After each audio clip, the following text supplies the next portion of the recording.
So, fly patterns. So many to choose from. It's absolute minefield for beginners. Way too many to remember. Can't remember the names of them. Don't know what they look like. Don't know how to fish them. Well, I'm going to break things down really simply. The winter months are coming, and the fish behaviour is going to change. So today I'm going to show you my 5 top flies for catching winter rainbows, and I hope that it helps you to put more fish in the net. So, first fly I have for you. This is the Apps Bloodworm. This was designed over a decade ago by Peter Appleby of the Moran Kingfishers. Excellent fly pattern. It's taken so many fish. It's a great pattern. Now the best way to fish this, I find, is actually on a floating line with a very long leader, just letting the pattern drift.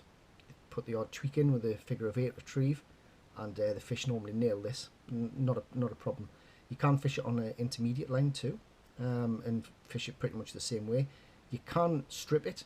It depends what the fish want on the day, but in the cooler months you normally find that the fish can be a little bit lazy at times. It just depends on how the fish feel on the day. It actually also fishes really well under the bung, just static. You find the depth that the fish is sitting at, and you present this to them under the bung. Normally it's fish on. Excellent pattern. I've been using this for probably 12-15 years, and it always catches fish. Definitely a banker, this one. The next fly on the list is the black and silver humongous. I don't know how well you can see that on there. I will put pictures of the flies on the video so you can get a better look. I know this doesn't focus too well. This pattern was it's actually a pattern that I seen Dave Downey tie a few years ago, who's a excellent fly tyer from Scotland. He's got a lot of videos on YouTube as well. Just search for Dave Downey fly tie. And this pattern just works well. Well, it works well all through the year, but when the fish are feeding on fry, it works especially well. Works everywhere. I've caught fish on small lakes, big lakes, everywhere really. I fished it on one of my previous videos, on the Sharpie Springs video, and the fish were taking a liking to it. But I normally fish this on an intermediate line with a slow figure of 8 or long pulls. It picks out stock fish, but it also can catch nice browns and resident fish. Another alternative to this pattern, which I know is very popular, and it was a toss-up between that pattern and this one, would be a black zonker or a bunny leech. Fish nice and deep and slow on an intermediate or a dive 5. But again, a great fly to have in your armoury for the coming winter months. My second pulling lure for the winter months, and for indeed all year round, is my little Tadpole variant here. It's kind of a cat's whisker without the top wing. For those who are just new to fly fishing, the cat's whisker is probably one of the first lures that you'll put on your line really, and it normally has another white post. Going to actually have something similar here. That's actually my cat's whisker variant there. I like them quite small and kind of competition size, not too big, because I find that the fish nip at the tails. If it's too long, you miss a lot of bites. So that's one of my other go-to patterns there. But this one fishes really well. Again, it was in my previous video at Sharpie Springs. The fish enjoyed taking this. I fished it on the point with the blacks and silver humongous on the dropper, and it was very good. If you find when you're fishing patterns like these that nipping at the tail, I always tie it quite long to start with, then I can adjust if needs be. On the day when I'm fishing, I can nip the tail back and make it a bit shorter, but obviously not too short. If you were to nip it too far back, it would probably be a lot less effective because it wouldn't move as much. You need that movement.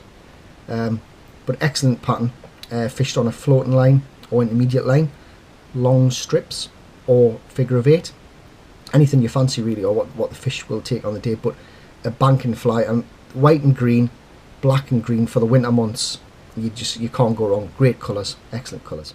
Okay, number 4. Now we're on to static fishing really. It doesn't have to be, but This is what I would recommend. My fourth recommendation, the Blob, very, very popular, popular with the competition guys. You can pull these, you can even drift them. You can put them on a floating line and just let the wind do the work, and the fish will pick them up. You can rip them back across the surface, the fish will take them. You can put them on an intermediate line, fish them slow, fast, and anyway the fish will take them. In the winter months, preferred method for me personally, not for the purists out there, would be fishing the bung. Suspend one of these under the bung, maybe 2 or even 3, depends how confident you are. But for beginners, 1 fly under the bung, probably start off at around 4 foot. And if you're getting no action, you work your way down. If there's nothing deeper, bring it back up until you find where the fish are. But these can be lethal on the day. Frowned upon by a few, fishing a blob under a bung, but at the end of the day, to me, to be honest, you're there to catch fish. If that's what the fish want, that's what the fish will get. And it's all about catching fish. You don't go to the bank to just stand motionless and and fishless. Really, you do try and catch fish, and this will help.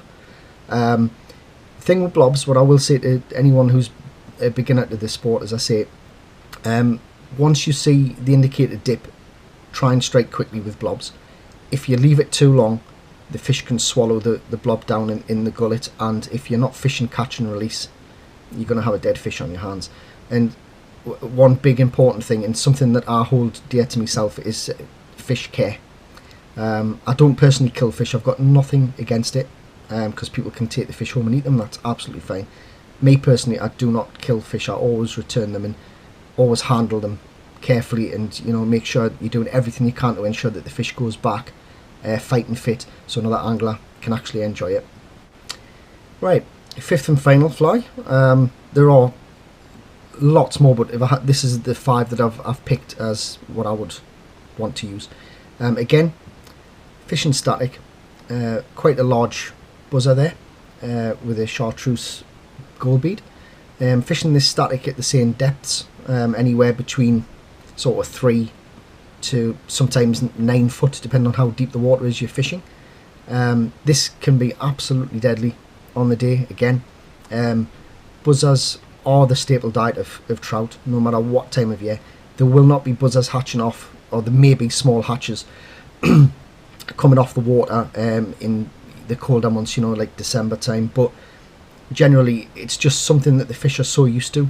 It's a familiar food. It's the same as a bag of chips to us. It's a familiar food to the trout, which is the buzzer. They will take this quite confidently, normally quite a delicate take. You can fish it on a long line in the winter, just the same as you would fishing any natural buzzers. But the key is finding the depths that the fish are feeding at. If the fish don't want to move from 4 foot, they won't move. They'll stay on that level, and you have to get your flies into that zone. And always remember, again, this is more for beginners. I know some advanced anglers may be watching this and they're thinking, well, I know all this. Beginners, fish can only look sort of in a 3 foot window, and they also only look up for food. They can't look down. So if you're fishing below the fish, they will not see your fly. You need to be fishing in the zone on the level of the trout, or just slightly above in that 3 foot window. They're seeing kind of a triangular sort of field of vision. So the buzzer, anyway, it's staple. It's a really good pattern, and it just catches a lot of fish. Something that you have to have in your box, really. There are many more patterns. The list is endless, but what I've tried to do for the short video is just to give you 5 patterns that are going to fish well in the winter, in the coming months. There are many more. These are just patterns that I personally fish.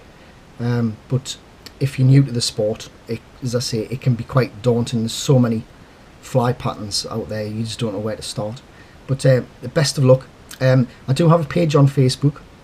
It's just Northeast Trout Flies. If you search that on Facebook, I do have a massive selection of patterns, and I do tie and sell them if you're interested. The video is not in any way about selling flies, but if you would like to buy any of my patterns, I will sell them. But thank you very much for your time, and don't be frightened to go out in the winter months. It's the best time to fish, to be honest. A lot of anglers decide to stay home because it's too cold, but it is honestly worth getting yourself out there, because some of the fishing in the winter can be spectacular. But thank you for watching. I do appreciate it. Please like and subscribe, and tight lines.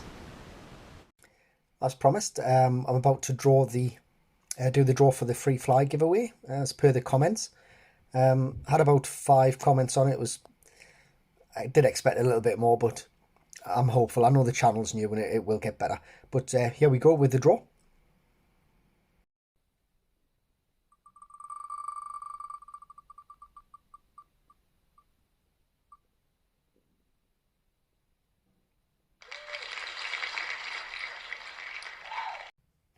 And there we go. Well done, KRich1701. I'll be sending some flies to you. If you can just get in touch with me with your address, I'll get them posted to you. And hopefully we can do this again sometime in the future. Thank you.